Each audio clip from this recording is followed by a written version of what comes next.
Good evening. It's May 15th, 2015. My name is Matthew Ogden, and I'd like to welcome you to our regular Friday evening webcast from LaRouchepack.com.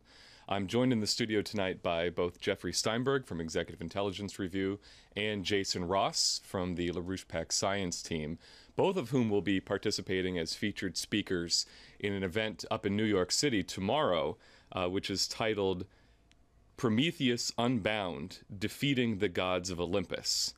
And this is precisely the subject which Mr. LaRouche wished tonight's webcast to be concentrated upon as well.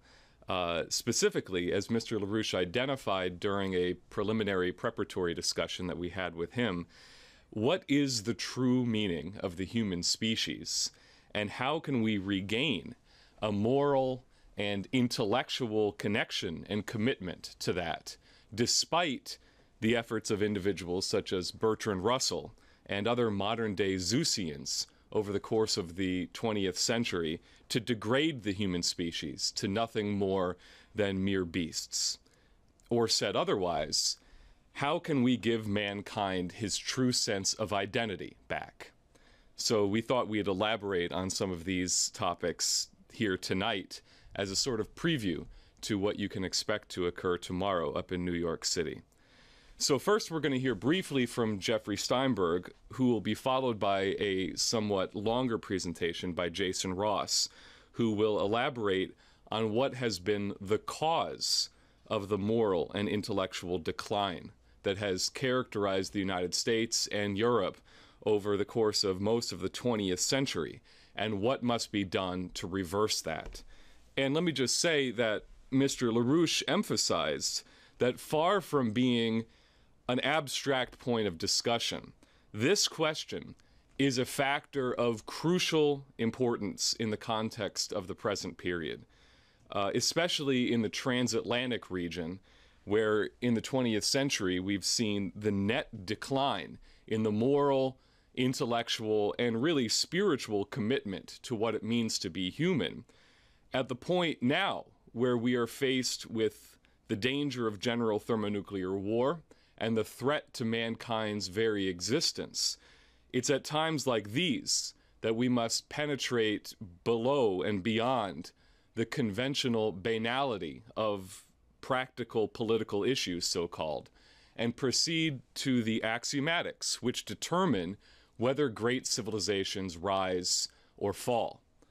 We must address questions such as, what is the true destiny of the human species? And for those of you who have been watching these broadcasts over the course of the last several weeks, you'll know that we've been doing just that with the work that Benjamin Deniston has presented on this forum and elsewhere, along with others.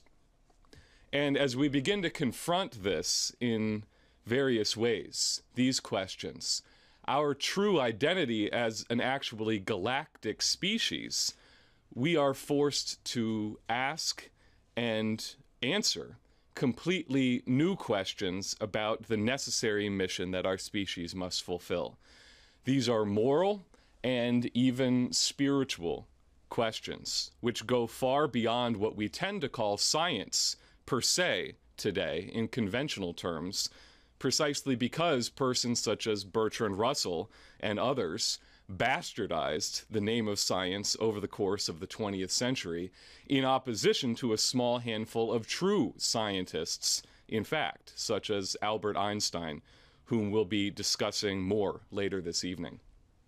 So before we get to that, I'm going to ask Jeffrey Steinberg to address briefly some of the more proximate immediate developments which pertain to our discussion here tonight. And I think a good way of introducing what Jeff has to say is to read the institutional question which we received for tonight's broadcast, which was presented to Mr. LaRouche during our preparatory discussions with him. It reads as follows. Mr. LaRouche, the United States House of Representatives has voted to end the National Security Agency's bulk collection of Americans' phone records. The vote was 338 to 88. Henceforth, the NSA will have to go to court for case-by-case approval. bulk collection was revealed in 2013 by ex-security contractor Edward Snowden. The bill passed by the House, the United States Freedom Act, is supported by privacy and civil rights advocates who say it protects privacy while preserving national security. The bill amends select sections of the U.S. Patriot Act, which expires June 1st. Earlier this month, the U.S. Appeals Court also ruled that bulk collection of phone records by the NSA was illegal. What are your views about the U.S. House of Representatives vote and the NSA collections? So let me just ask Jeff to come to the podium to deliver Mr. LaRouche's response to that question. Thank you, Matt. Well, first of all, on the immediate issue of the congressional action and also the ruling by the Second Circuit Court of Appeals last week, I think that part of it is pretty obvious. We've been living under a tyranny since the original September 11th, 2001 attacks. For many young people, virtually anybody under the age of 21, who spent their entire conscious adolescent and adult life living under the Bush-Cheney presidency followed by the Obama presidency. There's virtually no real sense of any actual connection to our constitutional republic and to what it means to live under a viable presidency that's operating under those constitutional principles. So quite clearly, this action is important and is positive. But it must be understood in a larger context that we've been discussing on this show for the past several months. Namely, the fact that as the result of the policies, first of the Bush-Cheney administration, reinforced and further advanced by the policies of the last 6 years plus of the Obama administration, we reached a point where many leading political and national security circles in the United States, at least sane elements, as well as similar elements in Russia, in China, in India, and in many parts of Western Europe, concluded that we are on the verge of a war that could very rapidly become a war of thermonuclear extinction. The entirety of the Obama presidency, up until very recently, has been singularly directed at forcing a confrontation with Russia and China. And in that sense, every aspect of the Obama presidency has been a thorough continuity from the Bush-Cheney administration and for the drive for tyranny and dictatorship that came as the result of the Anglo-Saudi operation known as the 9/11 attacks. So, yes, the action by Congress, a bipartisan, overwhelming vote, was significant.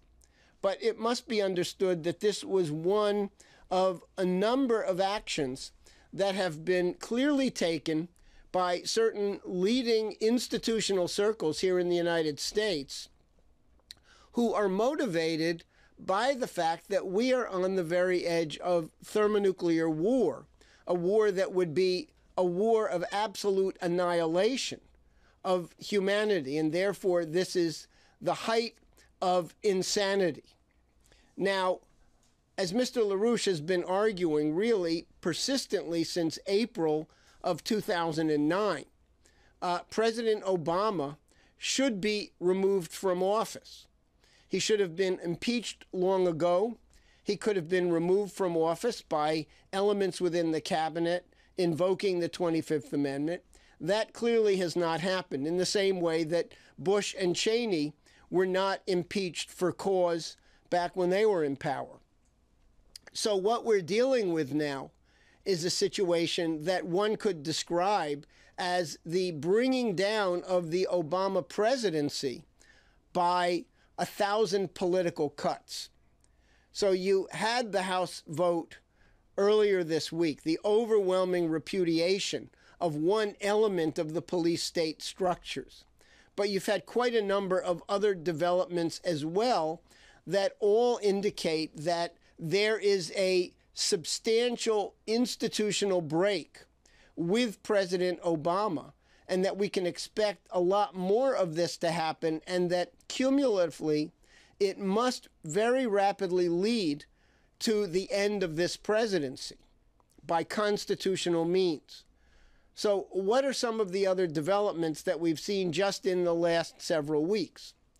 Well, for one thing, you had the vote in the U.S. Senate earlier this week in which every Senate Democrat, with only one exception, voted against the president on the fast track for passage of the two big free trade agreements, the Asia-Pacific Free Trade Agreement and the Transatlantic Free Trade Agreement. Ultimately, there was enormous arm twisting and pressure by the White House, and so there was a reversal of that vote in the Senate, but it put President Obama clearly on the spot and represents the clearest indication of a decisive break. We'll see many more manifestations of it coming from elements within the Democratic Party.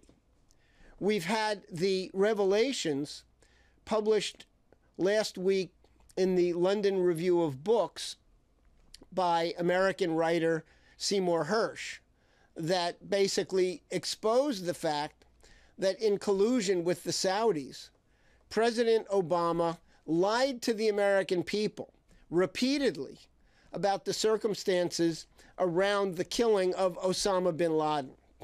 And as the Hersh article, 10,000-word article, revealed, although the killing was carried out by American Special Forces teams, virtually every other detail of the killing was completely fabricated, was a series of lies and cover stories that persist to this day, including the fact that the Obama White House tried to dismiss the Hersh article and claimed that it was based on one single unreliable source, which was absolutely untrue. So this was not a commando raid against some al-Qaeda stronghold that was unbeknownst to the Pakistani government. Every aspect of the description that came out from President Obama's own lips just hours after the killing of bin Laden is now exposed as an absolute lie, fabrication, and fraud. So, in effect, the one, quote, great foreign policy accomplishment of the Obama presidency, namely the killing of Osama bin Laden, was completely misreported and lied about, including allegations that some of the evidence leading to the assault on the bin Laden compound came as the result of waterboarding and other torture methods. That was all fabricated after the fact, and now many people around the world are fully aware of that as the result of both Hersh's article and the clumsy efforts by the White House to cover it up. Now, we've had other developments as well. We've had the fact that Secretary of State John Kerry, in complete contrast to every aspect of President Obama's poisonous policy towards Russia and China, was able to visit with Russian Foreign Minister Lavrov and Russian President Putin earlier this week for 8 hours. And the net effect of that visit was, number one, a serious effort to de-escalate the war danger, a danger, as I said earlier, and that Mr. LaRouche has emphasized for months, is really a danger of thermonuclear annihilation of mankind. Secondly, what Kerry did in the context of 8 hours of discussions in Sochi with Lavrov and Putin was to, in effect, stab President Obama in the back by moving in an opposite direction to the confrontation that has been characteristic of President Obama's policy towards Russia and President Putin since the day Obama came into office.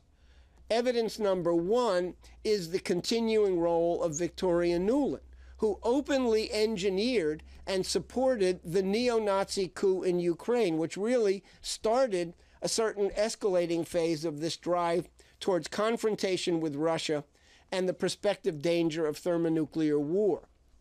Secretary Kerry over this weekend will be traveling to China, and I suspect that his efforts there will similarly go against the directionality of the Obama policy towards China and reflects a certain move by senior figures within the governing institutions of the United States who have recognized that the continuation of the Obama presidency unchecked will be a recipe for potential nuclear war and thermonuclear extermination.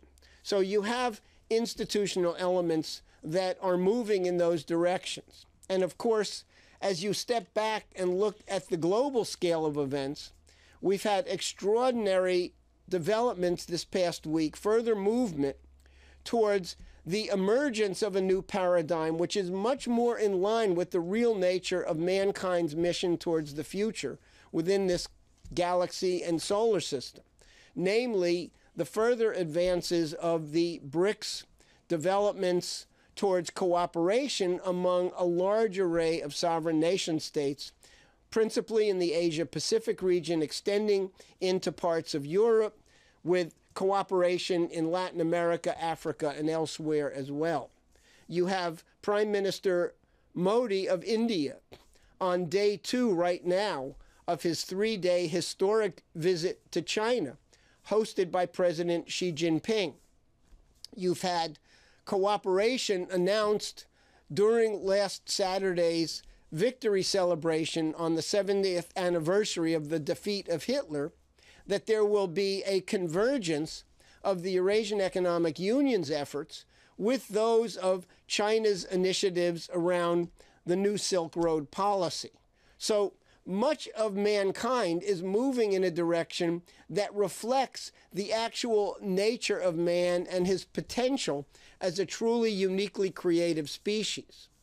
Now, these actions that have been taken by certain leading institutional circles in the United States and elsewhere are being undertaken precisely because the situation is so dangerous and so grave. And on a certain level, at least some of the people we're referring to here are aware of the fact that the general level of morale, of culture, and of comprehension among the vast majority of Americans and really citizens of the entire transatlantic region is something that falls way beyond the standard of human behavior. And in our lengthy discussion yesterday afternoon with Mr. LaRouche, among the points that he reiterated, and which Jason will take up in much more detail in just a few moments, is the fact that since the very onset of the 20th century, the entire transatlantic region has gone through an extraordinary degeneration. The educational system has been destroyed in large measure. The scientific accomplishments that were reaching breakthrough levels in the latter part of the 19th century were completely suppressed by a tyranny of mathematics over true physical science. And as Mr. LaRouche emphasized in numerous writings, one of the key figures in that assault was the late Lord Bertrand Russell, whom Mr. LaRouche has described on many occasions as the most evil man of the 20th century. Now, think for yourselves about the image that many of you have of Bertrand Russell, the wizen-haired old anti-nuclear war activist, the fraud that has been perpetrated around the actual nature of Bertrand Russell and Russell's role in the moral and cultural destruction of the populations of the transatlantic region is one of the greatest frauds of the entire 20th century, as devastating as the fraudulent idea that mathematics is superior to physical science. Now, I just want to read a few quotes from Bertrand Russell, from published material that he had written over the span of a 20-year period during the peak of his economic and political and scientific life. I want to first read And I want you to think about these words and judge for yourself both Russell's intention on behalf of an evil, satanic British Empire, and I want you to also weigh those intentions against where things now stand here in the United States and across the Atlantic in much of Western Europe. Ask yourself, has Russell's vision been accomplished? How far along the downward slope have we actually reached already? First of all, I want to read you a segment from a 1951 book by Bertrand Russell called The Impact of Science on Society. And then I'll read you a quote similarly oriented from an earlier work by Russell. Here's what Russell had to say. Physiology and psychology afford fields for scientific technique which still await development. Two great men, Pavlov and Freud, have laid the foundation. I do not accept the view that they are in any essential conflict, but what structure will be built on their foundations is still in doubt. I think the subject which will be of most importance politically is mass psychology. Its importance has been enormously increased by the growth of modern methods of propaganda. Of these, the most influential is what is called education. Religion plays a part, though a diminishing one. The press, the cinema, and the radio play an increasing part. It may be hoped that in time, anybody will be able to persuade anybody of anything if he can catch the patient young and is provided by the state with money and equipment. The subject will make great strides when it is taken up by scientists under a scientific dictatorship. The social psychologists of the future will have a number of classes of school children on whom they will try different methods of producing an unshakable conviction that snow is black. Various results will soon be arrived at. First, that the influence of home is obstructive. Second, that not much can be done unless indoctrination begins before the age of 10.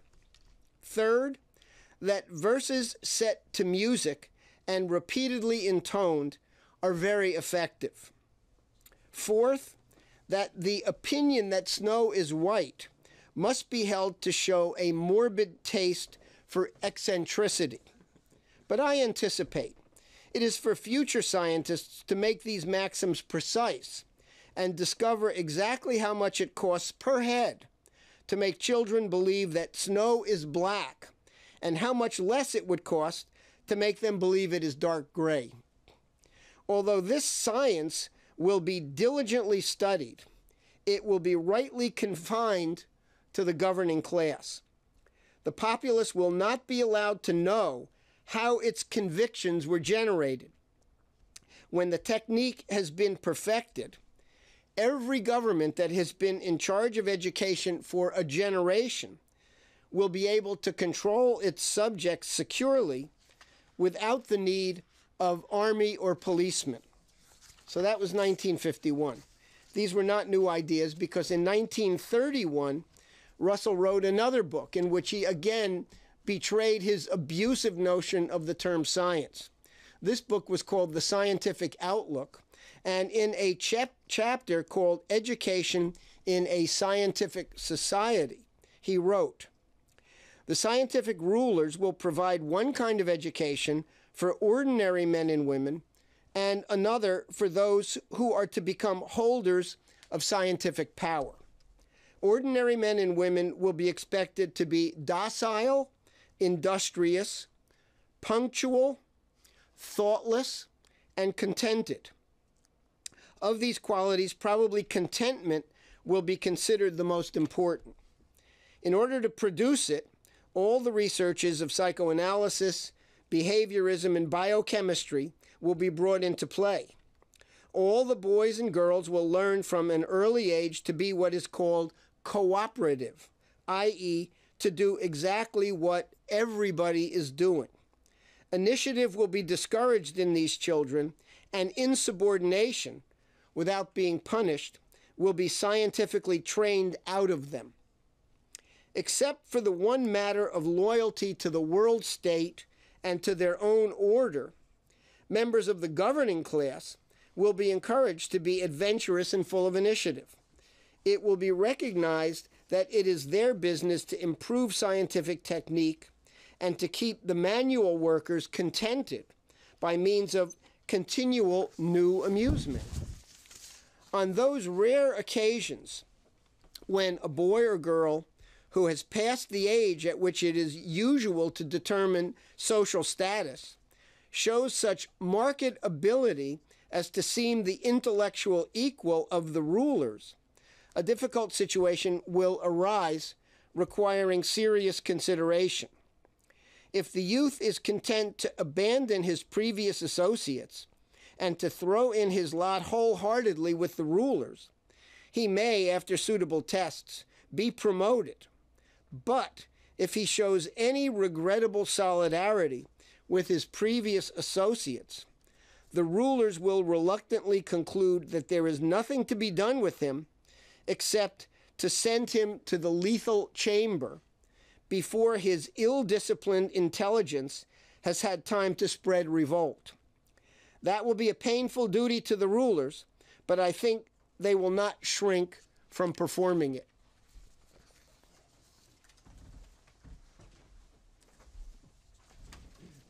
Thank you, Jeff. And I think it was a very appropriate way to end your opening remarks here by citing those thoroughly evil quotations by Bertrand Russell. And as I stated at the introduction of this webcast, our mission here tonight is to address the fact that throughout the transatlantic region, largely because of the influence of Bertrand Russell, we have lost touch with what it means to be human.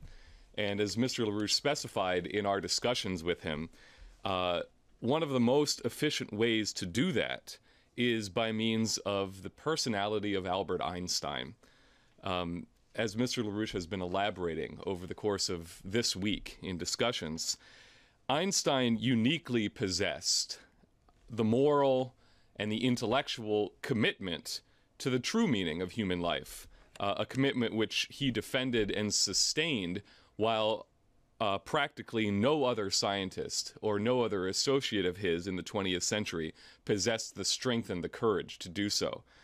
It was Albert Einstein's devotion to what he understood to be the true identity of the human being, which was the source not only of his moral strength, but also of his intellectual genius, which distinguished him from the vast majority of other so-called scientists, both among his contemporaries and since.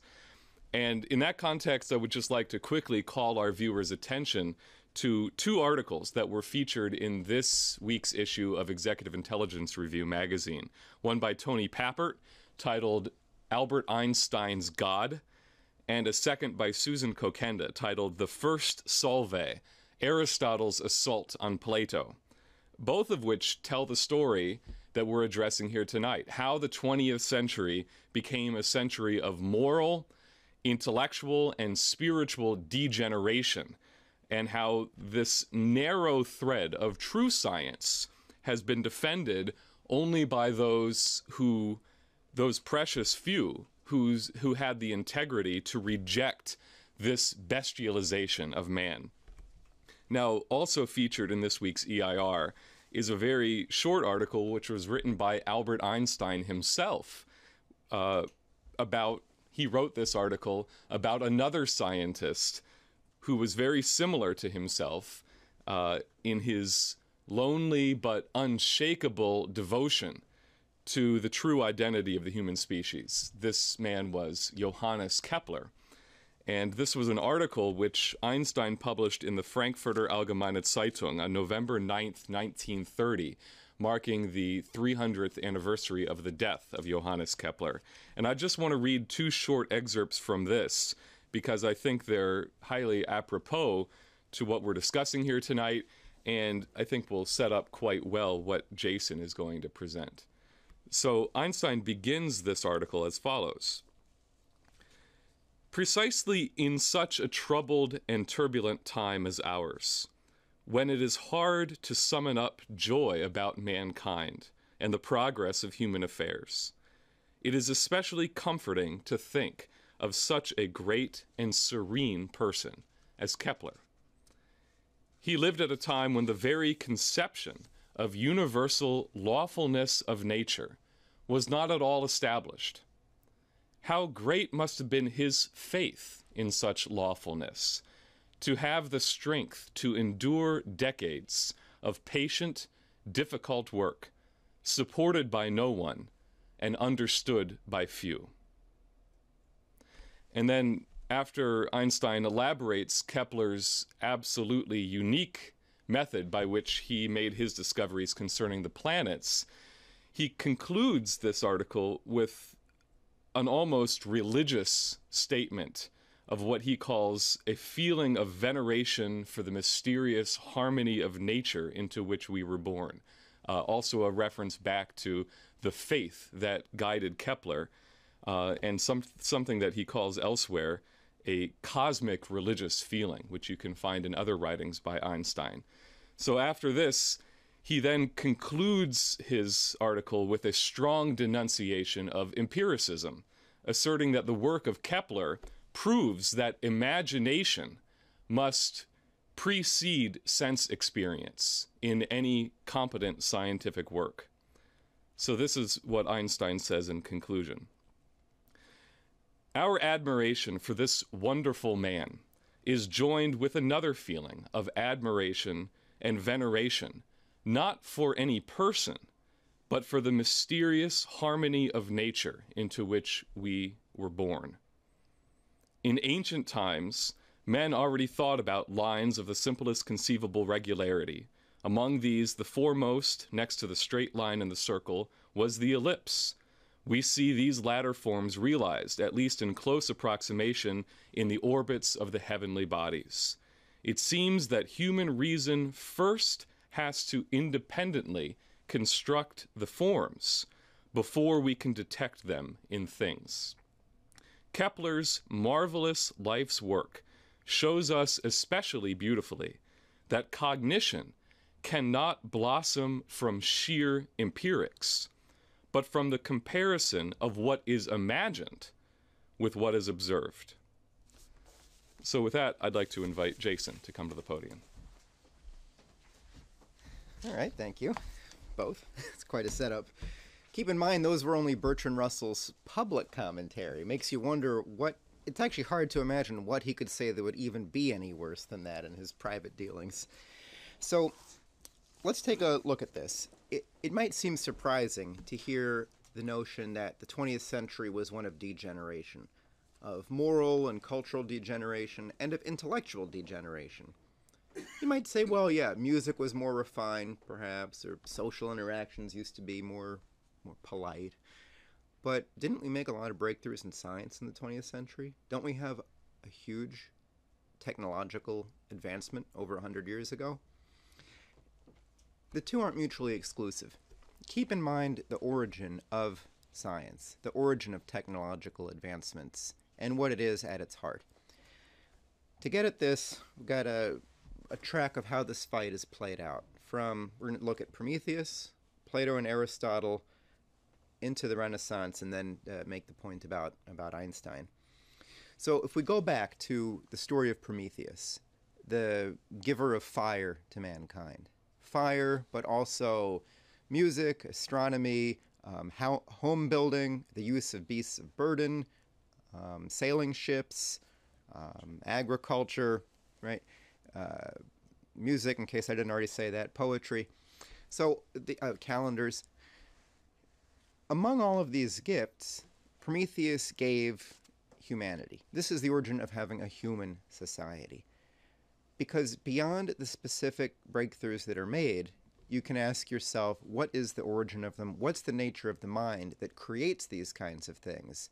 And the greatest and most threatening thing that Prometheus had given was the culture or the identity of human beings as being creatures that were able to create and discover more such principles and increase their power. That was the most That was what Zeus found most revolting about Prometheus, most dangerous about Prometheus, and the reason, in addition to the others, that he had him chained to the rock, tortured, and so on. So, think about what this difference is, our ability to make discoveries. You know, LaRouche often references that people don't have an understanding of what makes human beings different from animals. I think today many people don't know what makes people different from computers, as seen in the concern that some people have, like Elon Musk or Stephen Hawking, about artificial intelligence taking over the world, being the worst possible threat to mankind. It's just not true. Artificial intelligence will never supplant human creativity. Having a self-driving car or a robotic auto line worker is a little bit different than saying, could we have an automated laboratory or a automated set of robot musicians or robot composers? A computer's creating music that's new and worth hearing. Are computers going to create new discoveries that overturn all of the thoughts that came before? They won't, and they can't. We'll get at this from the Plato-Aristotle fight, and then in the 1900s with Hilbert and Einstein. So going back to Plato and Aristotle, many people hear that, or many people say that Plato and Aristotle were the two founders of the Western canon, or Greek thought, or Western civilization. It's just not true. They don't have really anything in common in their outlook. Were they contemporaries? Did they know each other? Yes. Was Aristotle in some respects a student of Plato? You could say that. But they didn't see things the same way at all. 3 examples. 1, an approach to looking at human beings and their social status. Plato has a dialogue in which Socrates discusses with Meno a number of topics. Eventually the topic of education comes up, and Socrates performs a demonstration with one of Meno's slaves, in which Socrates reveals that this slave boy, who had no education, who Meno would think is, inferior to his own sons, nonetheless, this slave boy is able to discover and own knowledge of a not insignificant geometrical demonstration. That's in Plato's dialogue of Meno. What does Aristotle have to say about slavery? Well, he says in his Politics, you'll note that it's easier to quote Aristotle than Plato, because Plato has discussions and Aristotle just tells you things. So Aristotle says, the slave is a living possession and property, an instrument. The master is only the master of the slave. He does not belong to him, whereas the slave is not only the slave of his master, but wholly belongs to him. For that some should rule and others be ruled is a thing not only necessary, but expedient. From the hour of their birth, some are marked out for subjugation, others for rule. That's Aristotle. Compare that to Plato's Socrates, showing that the potential for discovery and knowledge exists in a slave. How about one about where discoveries come from? Let's start with Aristotle first on this time. Aristotle, on the origin of thoughts, he says, since, according to common agreement, that's a great way to start, right? Since everybody says that there's nothing outside and separate in existence from sensible spatial magnitudes, then the objects of thought are all in sensible forms, both abstract objects and the states of affection and affections of sensible things. Hence, no one can learn or understand anything in the absence of senses. And when the mind is actively aware of anything, it is necessarily aware of it along with an image, for images are like sensuous contents. So what makes people different? Don't animals have sense perceptions too? Don't worry, Aristotle thought of this.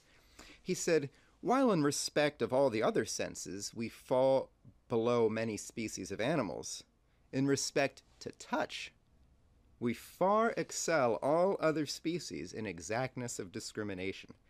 That is why man is the most intelligent of all animals.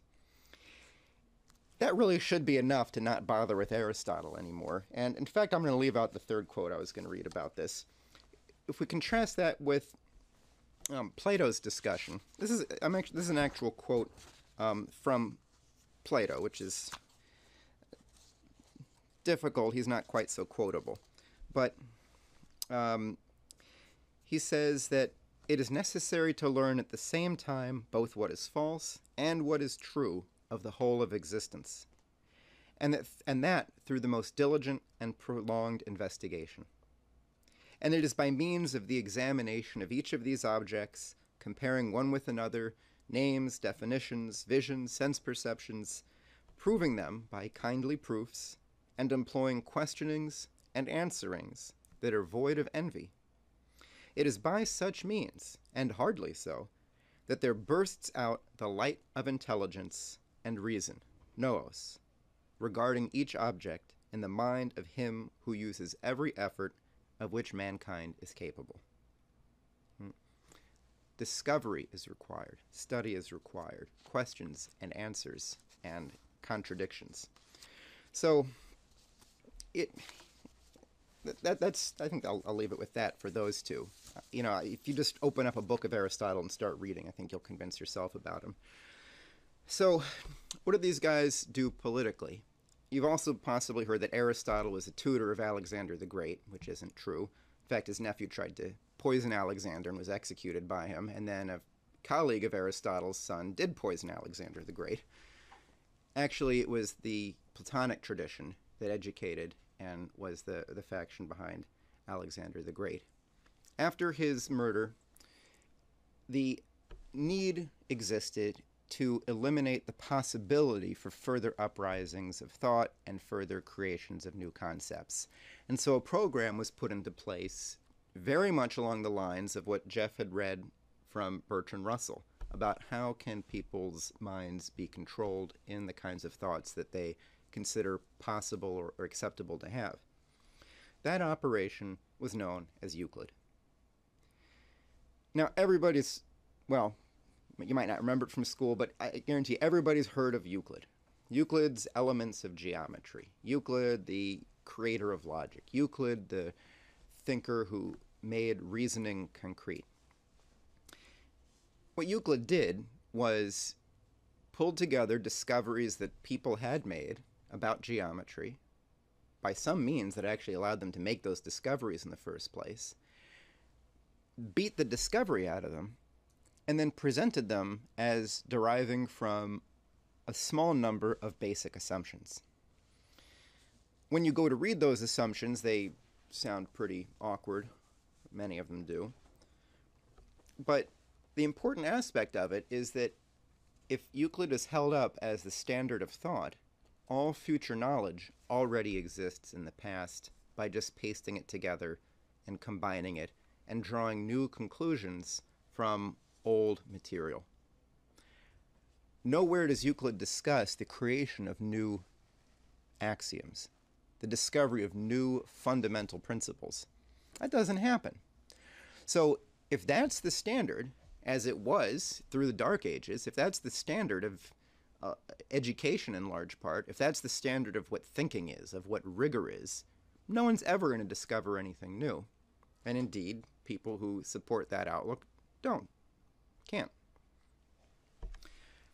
When the Renaissance began, launched by Nicholas of Cusa, who was opposed to and attacked Aristotle as having eliminated the only possibility for breakthrough, Cusa said that opposites can coincide, that when we ask questions or think in ways that result in contradictory answers that both seem right in some way, that's our clue to then make some new hypothesis, a thought in the mind, which can be in resonance with how the universe unfolds, as a new principle. That's what Kepler did. Kepler, the first modern scientist, the astronomer, who in 1609 in his work The New Astronomy applied Cusa's method, asked a question about Mars in particular, but about planets, got two contradictory answers, and said, aha, dear reader, this is proof, this is a demonstration to you that the mode of questioning is wrong, that trying to fit geometry to the planets will never succeed. And then he says, come with me into the domain of physics, which mathematics can't touch. Let's go into the domain of physics, and we'll figure out how the planets actually move. And he did. He wasn't led by mathematics. He was led by a physical hypothesis that came from his mind, that was new, that didn't come from the past, that wasn't deductive, that Euclid or Aristotle never could have arrived at, and that Aristotle opposed, to make a breakthrough in our understanding of what science itself is, in addition to making a discovery in astrophysics. So now let's get into this 1900 Hilbert, Russell, Einstein period by leading into it from Dmitri Mendeleev. So in the latter 1800s, Dmitri Mendeleev, who developed the periodic system of the elements, as people have heard, he advanced the science by rejecting the concept that our notions should be related to sense perceptions. Let me say what I mean by that. Mendeleev made it clear that the actual elements of chemistry were not, what they were was a potential for activity, but that those elements themselves had no physical, sensual, sense-perceptible characteristics. For example, Mendeleev would point to carbon. Now, carbon could be diamond, carbon could be graphite in a pencil, carbon could be coal. These different substances are different. Obviously, if you look at a diamond and coal, they don't really look alike at all, except neither of them is, a liquid or a gas. But beyond that, they're completely different. So Mendeleev said, yeah, carbon doesn't have any characteristics. The potential for it to do things, the potential for it to form compounds, what it's able to do, that's its existence, not how it appears or any of those measurable characteristics. So he developed a new foundation for considering chemistry overall. Through his periodic system, he developed a hypothesis about a unity behind all of chemistry, behind all of material, all of matter. There was something that it all had in common. They weren't all completely different. Something unified them. Okay. So now let's come to 1900. Let's start by looking at Max Planck. Now, Planck, when he went into physics, was urged not to. Now, one of his mentors, who fortunately he didn't listen to, said, look, Planck, in this field of physics, almost everything is already discovered, and all that remains is to fill a few holes. Okay, so this is in the 1870s, I believe. That's not what really happened. So, the year 1900. At the end of the year 1900, Planck didn't fill a few holes. He showed that the foundation of a major part of all of physics had to be overturned and was wrong. His hypothesis of the quantum, made over October through December 1900, this was not derived from the past, as Aristotle said knowledge was. It didn't come from previous axioms, as everything in geometry does, according to Euclid. It was a new hypothesis that contradicted what already existed, which couldn't be stated in the already existing physical language, which gave results that said that everything about physics that we thought was actually at least a little bit wrong.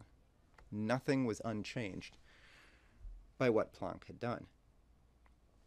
In that same year of 1900, in Paris, in the summertime, the mathematician David Hilbert spoke at the International Congress of Mathematicians.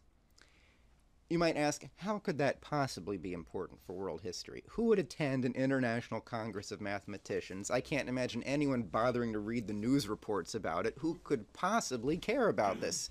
What if he spoke at the Thimble Collectors Society? What difference would it make? Well, this was actually of crucial importance, because what Hilbert said at that conference was that he wanted to bring rigor to mathematics. And he says that, what does it mean to know something? Here's Hilbert's view of that. He said, here's his answer.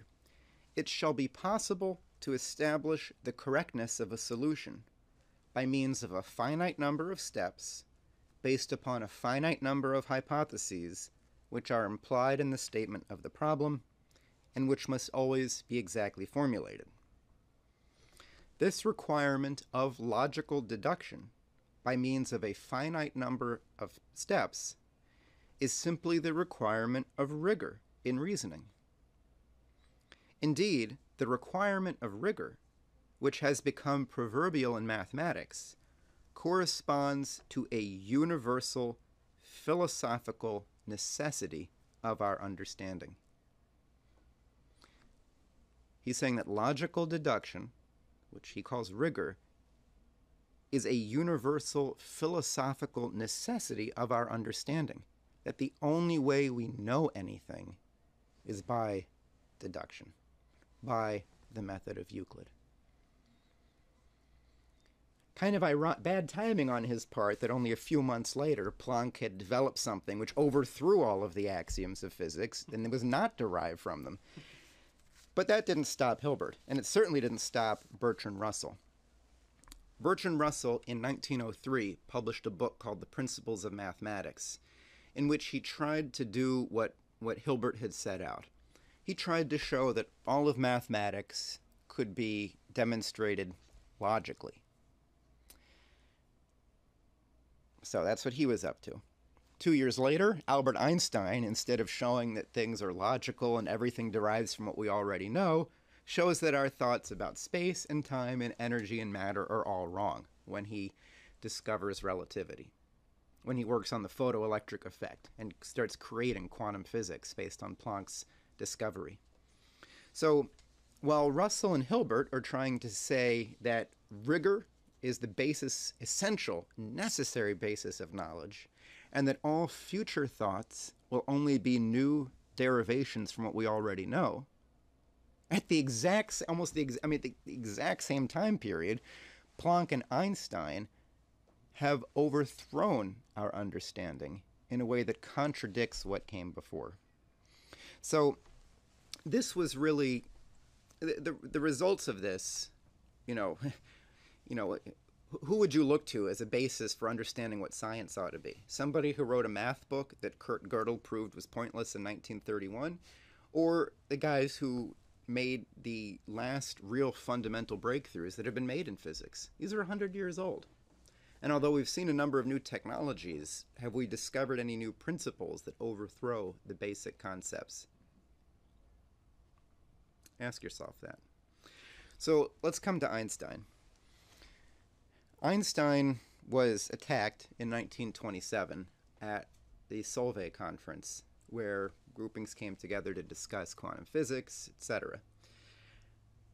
What occurred there was that Niels Bohr was trying to force what's known as the Copenhagen interpretation on the world.